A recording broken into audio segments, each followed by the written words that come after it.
ஒவ்வொரு ராணுவ தளபதியும் தங்களுக்கு விரும்பின மாதிரி விகாரை அமைக்க இங்க முடியலாம். அவருடைய வேலையை அவர்கள் பார்க்க வேணும். ஒரு எங்களுக்கு தேவை எங்கட மக்களின் காணி மக்களுக்கு வழங்கப்பட வேண்டும். ராணுவ தளபதிக்கு விகாரை அமைப்பது அவற்ற வேலை இல்லை, அல்லது ஒரு ராணுவ தளபதிக்கு விவசாயம் செய்கிறது அவற்ற வேலை இல்லை.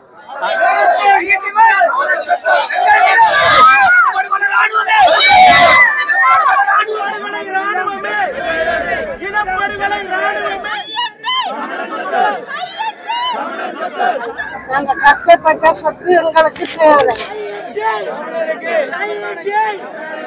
நமது கோரிக்கைகளை அரசாங்கம் உடனடியாக செவிமடுப்பதற்கான தீர்வினை வழங்க வேண்டும்.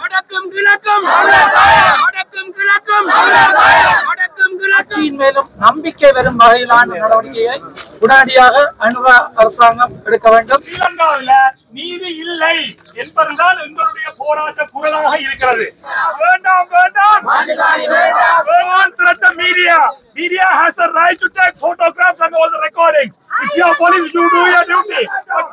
அன்புள்ள உறவுகள் அனைவருக்கும் இனிய வணக்கம். நான் சார்ல்ஸ். இந்த தையிட்டி புத்தர் விகாரை தொடர்பில் கடந்த காலங்களில் சிறு குழுக்களாக அங்கங்கே அவ்வப்போது போராட்டங்கள் நடத்தப்பட்டு வந்தது. அந்த வகையிலே இன்று அந்த போராட்டம் மக்கள் எழுச்சியாக பரிணமித்து இங்கே நடத்தப்பட்டு கொண்டிருப்பதை நீங்கள் காணப்போகின்றீர்கள்.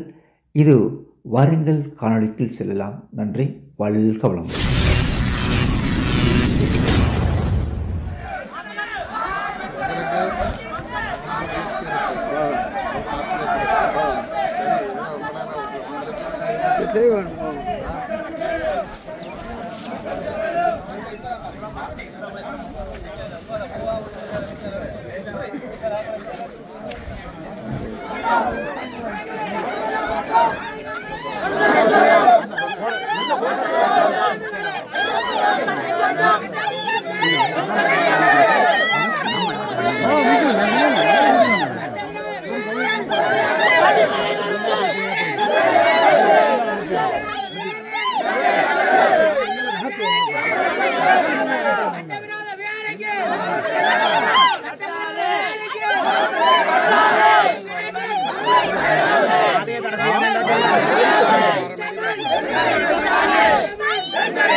கோடி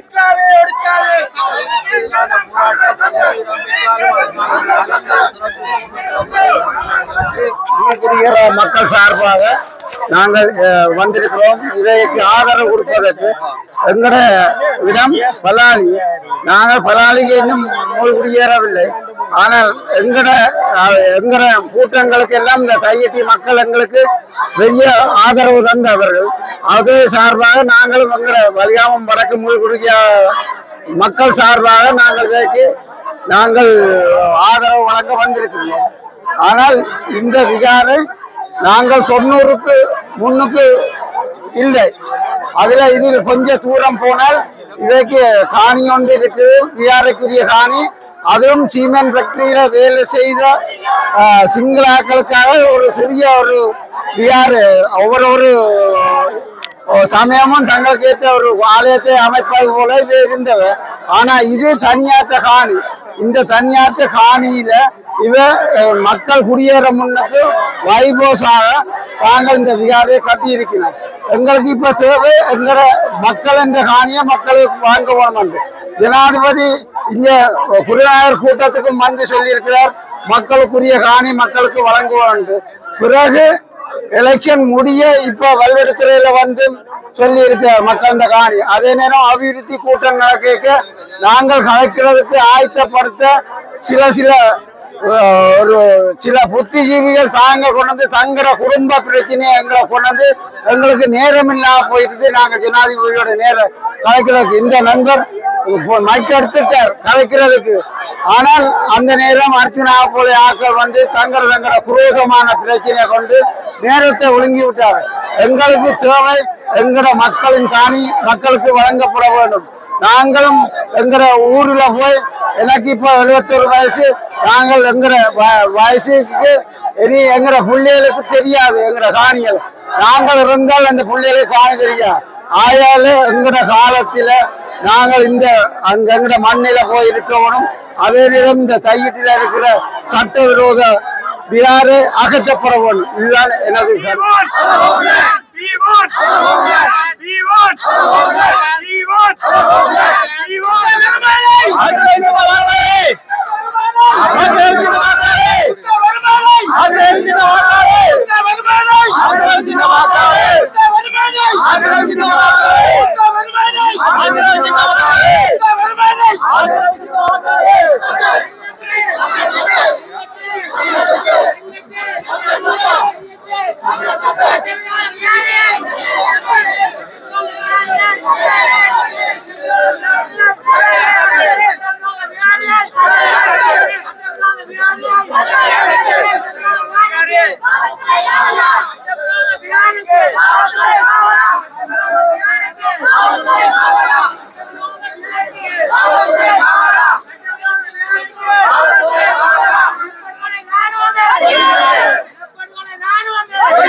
வணக்கம். நாங்கள் வலிவடக்கு மக்கள் சார்பாக மீள்குடியேறாத மக்கள் சார்பாக பலாலியில 2 அமைப்புகள்ல இருந்து வந்திருக்கிறோம். இந்த தையிட்டி மக்களுக்கு எங்களுடைய ஆதரவை நாங்கள் வழங்குவதற்காக எங்களுடைய அமைப்பாலும் மற்றது காணிக்கான அமைப்புகள் என்ற ஒரு அமைப்பும் இன்னும் வர இருக்கிறார்கள். எல்லா மாவட்டத்திலேயும் காணிகளை மீட்பதற்கான ஒரு அமைப்பொன்று செயற்பட்டு கொண்டிருக்கிறது. நாங்கள் கடந்த கிழமை ஆளுநரை அந்த அமைப்பினூடாக சந்தித்திருந்தோம். இப்போ அவர்கள் வருகிறார்கள்.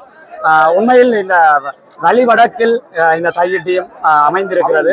ஆகவே நாங்கள் வலிவடக்கு மக்கள் என்ற சார்பாக எங்களுடைய அந்த ஆதரவை ஒற்றுமையை நாங்கள் அவர்களுக்கு தெரிவிக்க வேண்டிய எங்களுக்கு ஒரு தார்மீக கடமை இருக்கிறது. அதற்காக நாங்கள் இங்கே வந்திருக்கிறோம். உண்மையில் இந்த வலிவடக்கிலே இந்த தையிட்டி விகாரை தொடர்பான பிரச்சனைகள் பல காலங்களாக பலர் போராடி இருக்கிறார்கள். இன்றைக்கு இந்த போராட்டம் ஒரு மக்கள் போராட்டமாக மாறி இருக்கிறது. பல அரசியல் கட்சிகள் பல அமைப்புகள் தங்களுடைய ஆதரவுகளை வழங்கி கொண்டிருக்கிறார்கள். ஆனால் முழுக்க இது அந்த பாதிக்கப்பட்ட மக்களும் அவர்களுக்கு சார்பாக பல அரசியல் கட்சிகள் பல அமைப்புகள் வந்திருக்கிறார்கள். அந்த வகையில் இந்த போராட்டம் தொடர்பான சில கருத்துக்களை நாங்கள் தெரிவிக்க வேண்டிய ஒரு கடைப்பாட்டிலே இருக்கிறோம். ஏனென்று சொன்னால் வலிவடக்கிலே இந்த தையிட்டி விகாரை போல பல காணிகள் இன்னும் விடுவிக்கப்படாமல் இராணுவத்தினாலே கையகப்படுத்த வைத்திருக்கிறார்கள். இந்த தையிட்டியில நடக்கிற இதே போன்ற போராட்டங்கள் நாளை எங்களுடைய ஊர்களும் நடக்கத்தான் போகிறது. ஏன்னா இந்த காணி விடுவிப்புக்காக நாங்கள் போராட வேண்டிய கட்டத்தில் இருக்கிறோம். அப்பொழுது இந்த மக்களும் எங்களுக்கு சார்பாக போராடுவார்கள். ஏனென்று கேட்டால் முழுக்க முழுக்க இது எல்லாமே உறுதி காணி. மற்றவனுடைய காணிகளை அடாத்தாக பிடித்து சட்டவிரோதமாக இந்த விகாரை அமைக்கப்பட்டிருக்கிறது. இது அனைவருக்கும் தெரிந்த ஒரு விடயம். இங்கே நான் நினைக்கிறேன் அந்த விகாரை என்று சொல்லப்படுகின்ற முந்தின காலத்திலே ஒரு தொல்பொருள் சின்னம் இருந்ததற்கான எந்த அடையாளமும் இல்லை. 50ஆம் ஆண்டுகளில் இங்கு வாழ்ந்தவர்கள் ஒரு சிறிய பகுதி பெரும்பான்மை மக்கள் இங்கு இருந்திருக்கிறார்கள். அவர்கள் வழிபடுவதற்காக கண்ணாடி போடப்பட்டு ஒரு சிறிய விகாரை சேப்பில் அமைக்கப்பட்ட ஒரு புத்தர் சிலையை வழிபட்டிருக்கிறார்கள். 1950ஆம் ஆண்டு ஒரு கலவரம் ஏற்பட்டு அந்த கலவரத்தில் இருந்து இவர்கள் அந்த இடத்தில் சென்றிருக்கிறார்கள். அது 20 வரப்பு காணி. இங்க பிரச்சனை வெளியில வர வேண்டிய விஷயம். அந்த விகாரை முன்பு இருந்தது 20 வரப்பு காணி. ஆனா இங்க இப்போ 8 ஏக்கருக்கு மேல இப்ப இருக்கிற விகாரை இருக்கு. அதை விட 14 ஏக்கர் காணிகளை அபகரிப்பதற்கான நடவடிக்கை என்ற ஒரு விஷயம் அந்த பௌத்த அமைப்புகளாலே கடிதங்கள் அனுப்பப்பட்டதால் என்று இந்த ஒரு பரபரப்பான சூழல் இங்கு ஏற்பட்டிருக்கிறது. நாங்கள் ஒரு உண்மையில் வெளிவடக்கு மக்கள் சார்பாக பாதிக்கப்பட்டிருக்கிறோம். அந்த மக்கள் சார்பாக நாங்கள் அந்த மக்கள்கிட்ட நாங்கள் போய் இராணுவத்திட்டையோ போலீஸ்கிட்டையோ நாங்கள் அகற்று இடி என்று நாங்கள் கேட்க முடியாது. அது அந்த மக்கள் கேட்க வேண்டிய உரிமை. அவர்கள் கேட்கிறார்கள் எங்களுக்கும் இந்த விகாரையை தவிர ஏனைய காணிகளை தாருங்கள். அது நியாயமான போராட்டம். ஒரு நல்ல ஒரு சமிக்கையாக விகாரை இது அமைந்திருக்கிற இடத்தை விட ஏனைய விடம் அது அப்படி கேட்கக்கூட எனக்கு உரிமை இல்லை. அது அந்த காணி உரிமையாளர்கள் கேட்கணும். ஆனா ஒரு ஜனநாயக ரீதியாக அல்லது ஒரு சிறந்த ஒரு முடிவாக அந்த வழிவடக்கில் இந்த விகாரையை சூழ இருக்கிற நான் 7-8 ஏக்கர் இருக்கிறது. அந்த காணிகளை உறுதி காணிகளை அவர் உறுதியோடு அழுகிறார்கள். பெண்கள் இரவு பகலாக இந்த வீதிகளில் போராடுகிறார்கள். ஆகவே அது மிக ஒரு கவலைக்குரிய விடயமாக இருக்கிறது. பல அந்த உறுதியோடு அவர்கள் எல்லா ஆவணங்களையும் வைத்திருக்கிறார்கள். இதுதான் உண்மையான விஷயம். அப்ப இந்த உண்மை வெளியில வர வேண்டும். மற்ற இராணுவ தளபதிகள் விகாரை அமைக்கிறது என்றால் நான் நினைக்கிறேன் 2500 ஏக்கர் காணி கையகப்படுத்தப்பட்டிருக்கிறது. ஒவ்வொரு இராணுவ தளபதியும் தங்களுக்கு விரும்பின மாதிரி விகாரை அமைக்க இங்க விடலாம். அவருடைய வேலையை அவர்கள் பார்க்க வேணும். ஒரு இராணுவ தளபதிக்கு விகாரை அமைப்பது அவற்றை வேலை இல்லை, அல்லது ஒரு இராணுவ தளபதிக்கு விவசாயம் செய்கிறது அவற்றை வேலை இல்லை. இன்றைக்கு நாங்கள் பார்த்தோம் என்றால் இந்த வழிவடக்கில் இருக்கிற ஏராளமான காணிகள்ல சிவில் பாதுகாப்பு திணைக்களம் என்ற பேரில விவசாய நடவடிக்கை, விகாரை அமைத்தல், மற்ற பாதுகாப்பு, பொய்யான ஒரு கருத்தை சொல்லுங்க. பாதுகாப்பு அங்க என்ன பாதுகாப்புன்னா உள்ளுக்கு ஒரு விஷயமும் இல்லை. சுத்தி அந்த 2500 ஏக்கரையும் சுத்தி தாவரங்கள் எங்கெங்கோ தான் ஒரு சில இராணுவத்தினர் இருக்கணும். அப்ப பாதுகாப்பு என்ற போர்வையில எங்களுடைய காணிகளை கையகப்படுத்தி வைக்கிறது. இப்பொழுது எங்களுக்கு ஒரு எண்ணம் வருகிறது, எங்களுடைய கிராமங்களிலும் இவ்வாறான சட்டவிரோதமான கட்டுமானங்களை அவர்கள் கட்டி இருக்கிறார்கள், வைத்திருக்கிறார்கள். அதற்கான முயற்சிகளை எடுக்கிறார்கள். இது இங்கே நாங்கள் கதைக்கவில்லை என்றால் நாளை அங்கே கட்டிய பின்பு நாங்கள் கதைத்து பிரயோசனம் இல்லை. நாங்கள் உண்மையா வந்ததின் நோக்கம் அதுதான். அவர்கள் வழிபடுவதற்கு அவர்கள் சிலைகளை வைக்கலாம், வழிபடலாம். ஆனால் எங்களுடைய உறுதி காணிகள்ல அவர்கள் விவசாயம் செய்யவோ அல்லது சட்டவிரோதமான இவ்வாறான கட்டடங்களை கட்டுவதையோ நாங்கள் ஒருபோதும் அனுமதிக்க முடியாது. இது இங்க நடக்கிறது. இவர்களுக்கு என்று நாங்கள் எல்லோரும் ஒதுங்கி இருக்கிறோம். இது அனைவருக்குமே வரப்போகிற ஒரு இதாகத்தான் நாங்கள் கருத வேண்டிய தேவை இருக்கிறது. ஏனென்றால் இந்த வழிவடக்கில் இருக்கிற ஏராளமான காணியை இன்னும் அவர்கள் விடாமல் மிக கவனமாக அதை சுவீகரிக்கிறதுக்கு இவர்கள் அந்த நடவடிக்கைகளை எடுத்துக்கொண்டிருக்கிறார்கள். நாங்கள் அன்றைக்கு ஆளுநரோட கதைச்சு சந்திச்சு தெளிவாக சொல்லியிருக்கிறோம். விமான நிலையத்தில் 2400 மீட்டர் நீளமான ஓடுபாதை இருக்கு. ஓடுபாதையை விஸ்தரிக்கிறார்கள். காணி சுவீகரிக்க தேவையில்லை. அந்த மண்ணில பிறக்காத பிள்ளைகளும் அந்த வயது போனவர்கள் இந்த மண்ணுக்கு நாங்கள் போய் என்ன செய்ய போறோம், ஏதோ கிடைக்கிறத கொஞ்சமாவது பெற்றுக்கொள்வோம் என்ற எண்ணம் இருக்கிறது. நாங்கள் அவர்களுக்கு தெளிவாக சொல்லியிருக்கிறோம், நாங்கள் இந்த காணிகளை சுவீகரிக்க விட மாட்டோம். நாளை இதே நிலைமை எங்களுடைய கிராமங்களுக்கும் வரப்போகிறது. ஒரு நடவடிக்கைகளை செய்கிறார்கள், வரலாறுகளை புனைய முற்படுகிறார்கள். தேவநம்பியதீசன் காலத்திலிருந்து இங்கு விகாரை இருந்தது. இது தவறானது, இது ஆபத்தான ஒரு நிலைமை. இனங்களுக்கு இடையிலே ஒருபோதும் இவர்கள் என்ன இன முரண்பாட்டை தீர்க்க முடியாது, இன ஒற்றுமையை ஏற்படுத்த முடியாது. இன்னும் இன முரண்பாடுகள் வன்முறைகளாக போய்கொண்டிருக்க போவதே தவிர ஒரு காலமே இந்த பிரச்சனைகள் தீரப்போறதில்லை. ஏனென்றால் இதை நாங்கள் பார்க்கிற போது இவர்கள் அடாத்தாக இருக்கிறார்கள். இன்னும் நாங்கள் காணியை சுவீகரிப்போம், எங்களோட உறுதி இருக்கிறது. எங்களுடைய காணிகளை எப்படி அவர்கள் அடாத்தாக சுவீகரிக்க முடியும்? பாதுகாப்புக்கு என்று சொல்லுகிறார்கள், விமான நிலைய விஸ்தரிப்பு என்றார்கள், இப்பொழுது பார்த்தா விகாரை என்று சொல்லுகிறார்கள். ஆகவே ஒட்டுமொத்தமாக இது ஒரு நல்ல அரசாங்கம் வந்திருக்கு என்று சொல்லுகிறார்கள். ஜனாதிபதி ஊழலை ஒழிக்கிற ஒரு ஜனாதிபதி. நான் நினைக்கிறேன் ஜனாதிபதி மாளிகைக்கு முன்னால் இருந்த ஒரு சிறிய தெருவை விட்டது மிகப்பெரும் சாதனையாக சொல்லுகிறார்கள். ஆனால் இங்க 764 வசாவளான் சந்தியில் இருந்து மயிலட்டி ஊடாக காங்கேசந்துறை வரை இந்த வீதி இன்னும் முழுமையாக ஒளிவரவில்லை. அது அவர்களுக்கு பெரிதாக தெரியவில்லை. அப்ப தமிழர்களுக்கு ஒரு நீதி, பெரும்பான்மை இனத்தவர்களுக்கு ஒரு நீதி, அவர்கள் அரசியலுக்காக இது செய்கிறார்களா? வந்து மிக வீரமாக கருத்து கொள்கிறார். நாங்கள் ஒரு கடுகொலை வேணும், உங்களுக்கு நாங்கள் தீங்கு செய்ய மாட்டோம், மனச்சாட்சிக்கு விரோதமாக நடக்க மாட்டோம் என்று சொல்லுகிறார்கள். ஆனால் அவர்கள் சொல்லுகிறார்கள், செய்கிறார்கள் இல்லை. இன்னும் காலத்தை இழுத்தடிக்க இன்னும் எங்களுடைய வாழ்க்கை துன்பமாக போய்கொண்டிருக்கிறது. நன்றி.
தமிழர் சொத்து கையெட்டி தமிழர் சொத்து கையெட்டி தமிழர் சொத்து இந்த மண் எங்களின் சொந்த மண் இந்த மண் எங்களின் சொந்த மண் எமது நிலம் எமக்கு வேண்டும் எமது நிலம் எமக்கு வேண்டும் எமது நிலம் எமக்கு வேண்டும் அடக்கும் கிழக்கும் அடக்கும் கிழக்கும் அடக்கும் கிழக்கும் இந்த மண் இந்த மண்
எங்களுக்கான நீதி யாருமே இல்லை. எல்லாரும் பொய்யா பொய் பசப்பு வார்த்தையில கூறுகிறே தவிர யாரும் எங்களுக்குரிய தமிழருக்குரிய நீதி தரக்கூடிய யாரும் இல்லை. எந்த ஆட்சி மாறிகளும் எந்த ஜனாதிபதி மாறி எங்களுக்கு எந்த தீர்வும் இல்லை. අරෙන් human අරෙන් citizen of Sri Lanka මාත්‍යා මම ආන්නේ මේක පෙන්නනවනේ මාත්‍යා මේක අපිට විතරයිද ඔතන කාර් වලට ඇතුළත ගියානේ ඒගොල්ලන්ට විතර නෙවෙයි ඒගොල්ලන්ට නෙවෙයි ඒගොල්ලෝ වලට නෙත්තේ ඒගොල්ලෝ කොහමද ඇතුළට එන්නේ ඉතින් ගිහලා අහන්න උසාවි ගිහලා අහන්න ඒක උසාවි ගිහලා අහනවනම් මාත්‍යා ඒගොල්ලෝ කොහමද ඇතුළට එන්නේ ඒත් citizen of Sri Lanka අපිට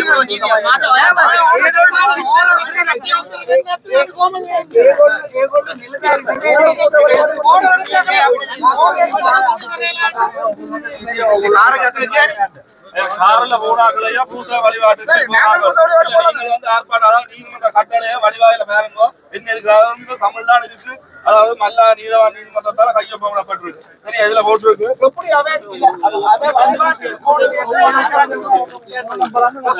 நீதிமன்ற நோட்டீஸ் வாசிக்கிட்டு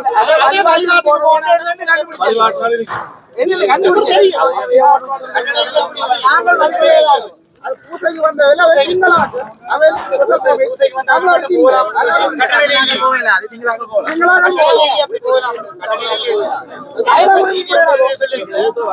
வழிபாட்டுக்கு போறாங்க மட்டும் கட்டளையில இல்லையா அவன் பூசைக்கு வந்தாங்க வழிபாட்டுக்கு வந்தாங்க நீங்க எப்படி ஐடென்டிஃபை பண்ணீங்க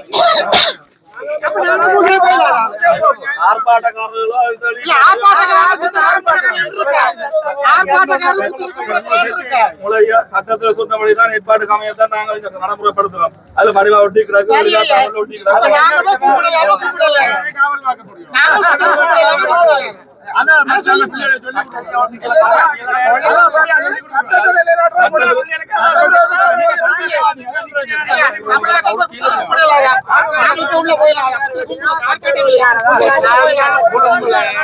நாங்கள் கொழும்புல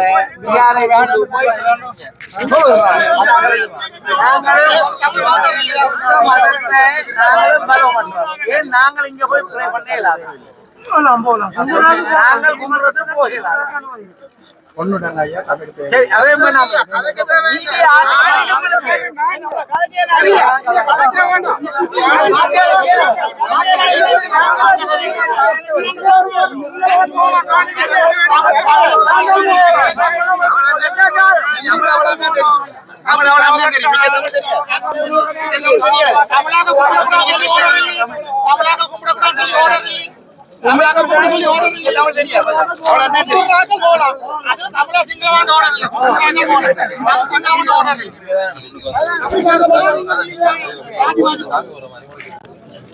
அவரும் சொல்றார்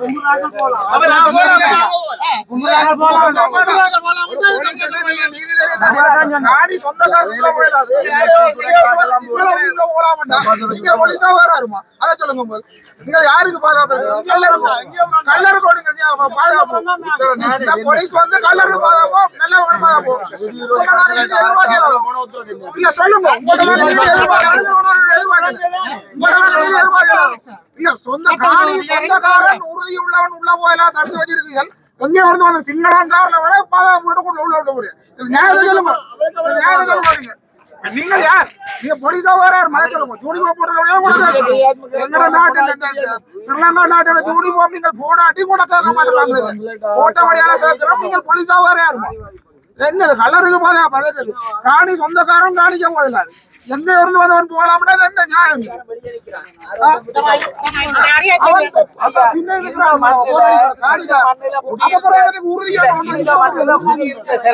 தொண்ணூறாம் ஆண்டு ஐயா தெரியாது 90ஆம் ஆண்டு ஹெலிகாப்டர்ல துண்டு போட்டு ஓடுங்கட ஆண்டு கலைச்ச இந்த இலங்கை ராணுவம் இலங்கை அரசு இன்றைக்கு இந்த மண்ணில பிறந்த மக்களை உள்ளுக்கு கூட தெரியாது இந்த மண்ணில நீங்க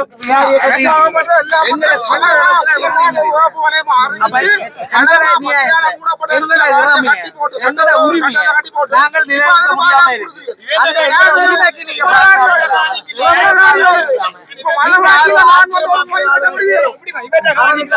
ஆயுதமாகும் அவனுக்கு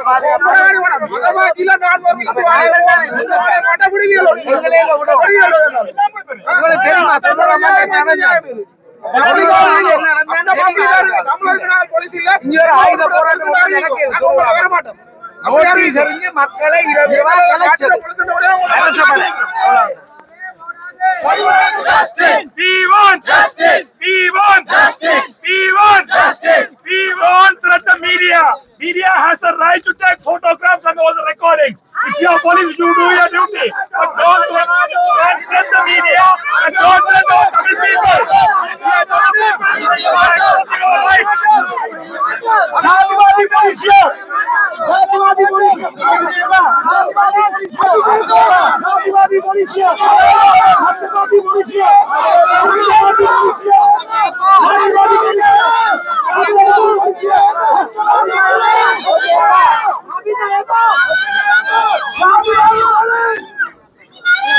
Minimaru police! Minimaru Palali OSA! புத்தரின் பேரில் அடக்காதே அடக்காதே அடக்காதே அச்சுறுத்தாதே அச்சுறுத்தாதே ஊடகவியலாளர்களை அச்சுறுத்தாதே அச்சுறுத்தாதே அச்சுறுத்தாதே அச்சுறுத்தாதே அச்சுறுத்தாதே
Jatiwadi police, Sri Lanka police. Sri Lanka police is racist. Sri Lanka government is racist.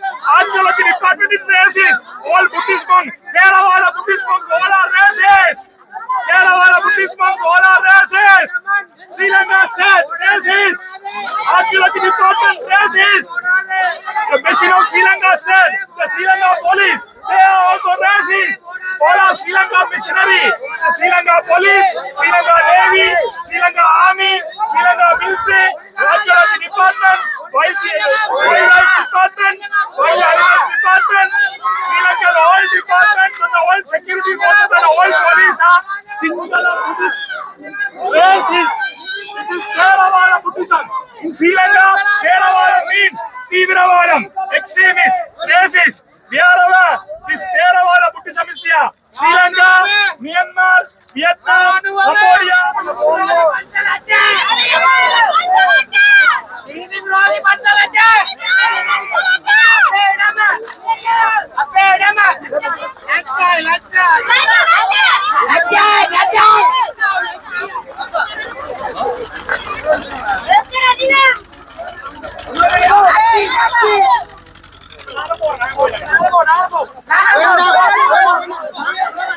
நம்பிக்கை இல்ல. உதாரணமா குருந்தூர் மலையில சட்டவிரோதமா அங்க இருந்த ஆதிசிவன் ஐயனார் சூலத்தை புடுங்கி எரிஞ்சிட்டு சைவர்கள் பாரம்பரியமாக வழிபட்டு வந்த அந்த சூலத்தை புடுங்கி எரிச்சு ராணுவத்தை போட்டு அங்க இரவோடு இரவா களவா சட்டவிரோதமா இந்த விகாரத்துக்கு நான் காட்சி முடிக்கிறேன் கட்டி முடிச்சவன். அவ கட்டி முடிச்சு அந்த நீதிபதி அதுக்கு தீர்ப்பு கொடுத்த முல்லைத்தீவு மாவட்ட நீதிபதி சரவணராஜாவுக்கு உயிர் அச்சுறுத்தல் விடுக்கப்பட்டு அவர் நாட்டை விட்டு ஓடி போனது எல்லாருக்கும் தெரியும்.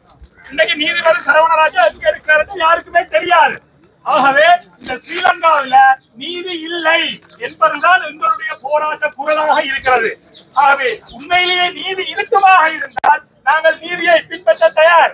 ஆனால் 1948ஆம் ஆண்டிலிருந்து குறிப்பாக தமிழர்களுக்கு நீதி மறுக்கப்பட்டு வந்திருக்கிறது. இந்த நீதிமன்றங்கள் எல்லாம் ஸ்ரீலங்காவினுடைய அரச கட்டளைக்கு ஆதரவாக செயல்பட்டு அவர்கள் பொய்யான போலியான வழக்குகளை பதிவு செய்து குற்றச்சாட்டுகளை எடுத்து தடை உத்தரவுகளை கொண்டு வந்து எங்களை தடுக்கிறார்கள். ஆகவே இந்த அடிப்படையில தான் தமிழர்களுக்கு ஒரு நீதி, சிங்களவர்களுக்கு ஒரு நீதி என்று நாங்கள் கோஷம் எழுப்புகிறோம். வடகிழக்கிலே இருப்பவர்களுக்கு ஒரு நீதி, தெற்கிலே இருப்பவர்களுக்கு இன்னொரு நீதி என்று நாங்கள் கோஷம் எழுப்புகிறோம். அதனால் தான் நாங்கள் சர்வதேச நீதியை வேண்டியிருக்கிறோம். ஸ்ரீலங்கா அரசிலே எங்களுக்கு நம்பிக்கை இல்லை. நாங்கள் சர்வதேச நீதியைத்தான் ஈழத்தமிழர்களாக வேண்டியிருக்கின்றோம். எங்களுக்கு எங்களை காணிதான் வேண்டும், மாவு ராணி வேண்டாம், வாசம் வேண்டாம். எங்களுக்கு அரசாங்கம் இந்த உதவியை செய்தால் போதும். நாங்கள் கஷ்டப்பட்ட நாங்கள் எங்களுக்கு கஷ்டப்பட கூடாது. எங்களோட கஷ்டம் அரசாங்கத்துக்கு தெரியாது. ஆனால் எங்களோட நிலம் எங்களுக்கு வேணும். நாங்கள் 90ஆம் ஆண்டு வீட்டுக்கு போயிருக்க வீடு இருந்தது. இப்ப வந்து பார்க்க வரும் மண்தான் இருந்தது. எங்களை காணிகளை எல்லாம் மூடி மறைச்சு வேதி போட்டு வச்சிருக்கிறோம். ஆனால் நாங்கள் கஷ்டப்பட்ட சொத்து எங்களுக்கு தேவை. எங்களுக்கு ஒரு லட்சம் உதவி நாங்கள் தனி மனிதர்கள். எங்களுக்கு எங்களோட காணி வேணும். அரசாங்கம் எங்களுக்கு உதவி செய்ய தேவையில்லை. ஏனென்றால் நாங்கள் பட்ட பின்பம் எங்களுக்கு தான் தெரியும், மற்றவைக்கு தெரியாது. அரசன் இல்லாத நான் சொன்னா பிறந்த நான் தான் பாடுபட்டு இந்த காணியை கஷ்டப்பட்டு வாங்கி வீடு கட்டி நிலம் முறிச்சு எல்லாம் செய்த நான் என்ன எங்களுக்கு இந்த வேலை செய்து வச்சிருக்கேன். ஆனா எங்களுக்கு எங்களை காணி தான் வேணும், காசும் வேண்டாம், மாட்டு காணியும் வேண்டாம். எங்களோட சொந்த நிலம் தான் எங்களுக்கு வேணும். அது இந்த காணி எங்களுக்கு தேவையில்லை. ஸ்ரீலங்கா போலீஸ் வந்து தமிழருக்கு ஒரு நீதி, சிங்களவருக்கு ஒரு நீதி. சொல்லுங்க அவரு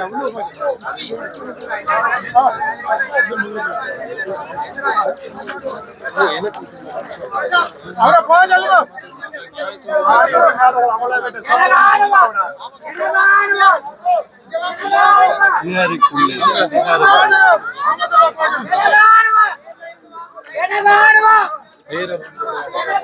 போராட்டத்திற்கு முற்றுமுழுதாக ஆதரவு தந்த பலதரப்பு மக்களுக்கு நாங்கள் நன்றி கூறுற ஒரு கடமையில இருக்கிறோம்.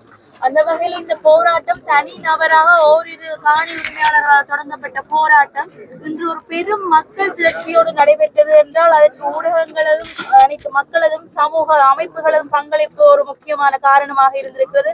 அந்த வகையிலே கடந்த ஆட்சி காலங்களிலும் பல தரப்பினராலும் நமக்கு தீர்வுகள் முன்வைக்கப்பட இருந்த நிலையில் அது ஏதோ ஒரு காரணங்களால் தட்டி கழிக்கப்பட்டிருந்தது. நில அளவீடு செய்யப்பட இணங்கப்பட்ட போதும் அந்த இடத்துல நான் இந்த கருத்தை தெளிவுபடுத்த விரும்புகிறேன். நில அளவுகள் செய்ய இணங்கப்பட்ட போதிலும் அந்த இடத்திலே உறுதிக்காரர் நாங்கள் இருக்கிறோம். காணி உரிமையாளர்கள் அந்த வளாகத்தின் உள்ளே உட்செல்ல அனுமதிக்கப்படாத நிலையிலேயே அந்த நில அளவுகள் தடுக்கப்பட்டிருக்கின்றன. அது அந்த இடத்துல எங்களிடம் இருக்கிற உறுதிக்கு ராணுவம் அந்த நிலப்பரப்புகளை அடையாளம் காட்டி அளப்பது என்பது நம்மால் ஏற்றுக்கொள்ளப்பட முடியாது. அந்த இடத்திலே சுவீகரிப்புக்காக அளக்கிறார்கள் என்ற சந்தேகங்கள் நம்மிடத்தை எழுந்தது உண்மை. இந்த ஆட்சியிலே இந்த இவர்கள் தமது தேர்தல் விஞ்ஞாபனத்திலே குறிப்பிட்டிருந்த சட்டவிரோத இனப்பெறங்கள் திட்டமிட்ட இனப்பெறங்களை தடுப்போம் மற்றும் எந்த ஒரு ஜாதி இன மத பேதங்களை கடந்த ஒரு ஆட்சியை அமைப்போம் என்று அவர்களது தேர்தல் வசனங்களை நம்பி நாம் இந்த கோரிக்கையை முன்வைக்கிறோம். உமது வசனங்களை மெய்ப்பிக்க வேண்டுமானால் இன்றைய எமது போராட்டம் உங்களது செவிக்கு எட்ட வேண்டும்.